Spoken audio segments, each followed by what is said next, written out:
Hi, my name is Michael Stern. I am guesting here this week with the National Repertory Orchestra in Breckenridge, Colorado. I am music director of the Kansas City Symphony, as well as principal artistic director and principal conductor of Iris Orchestra in Tennessee. I started playing the violin when I was about 3.5, or a little bit after that. I guess I started in September and I was born in December, so 3 3/4. And I played violin and then later viola all my life, basically. But I started studying conducting after college. After university, I went to the Curtis Institute of Music, studied with Max Rudolph. I also studied for a time with Charles Brook. And then I became the assistant conductor of the Cleveland Orchestra right out of school. And ever since then, I've been conducting. It's a really nice program this week with NRO. 2 of the pieces relate directly to nature and the experience of man in nature. The Forest Murmurs of Wagner is a really evocative gem of a piece. And it's astonishing how, in the context of these larger operas, you have these really singular moments by Wagner which capture something rather extraordinary and moving. And then, of course, Richard Strauss's Alpine Symphony. There could be no more fitting piece for, a festival that's in the middle of the Rocky Mountains. But it's more than just a soundscape, right? More than just a pictorial representation of nature. It's actually the experience of being in nature, and that's why it's so moving. And it charts a day from daybreak and the sunrise through the wanderings in the hills, getting lost, a storm, and then the oncoming dusk, sunset, and night.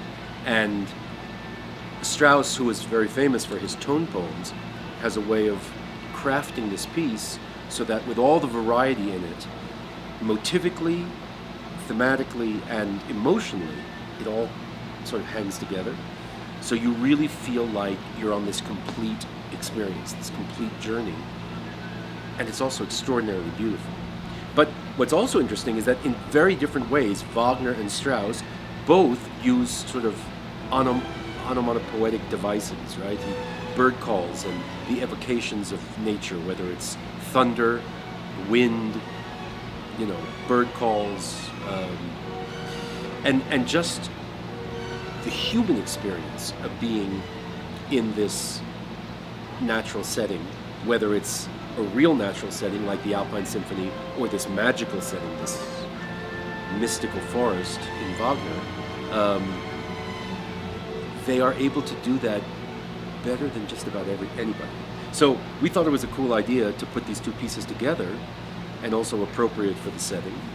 And in the middle, this wonderful piece by Ernst Chausson, the French composer, which he just called Poème, which is in its way also it's a hymn of love, right? It's another intensely personal moment of human confession, of human expression. And I think the program hangs together beautifully. The National Repertory Orchestra gives the opportunity to go through repertoire and have an in-depth orchestral experience for these incredibly talented young musicians, like very few places anywhere. I mean, there are other really great festivals, but this is a really intensive concentration of repertoire in a very short period of time. It forces them to work fast, to practice hard, and to deliver at a very, very high level in a way that simulates what might be their professional life, but also with the nurturing and the camaraderie and the chance to explore new possibilities for themselves in their own playing and living with one another as musicians. And that's unique, and it's a pretty great opportunity. And I love coming here because the energy is great, the level of playing is fantastic, and you're in this setting and you're making great music happen with people who want it to happen. It doesn't get better than that.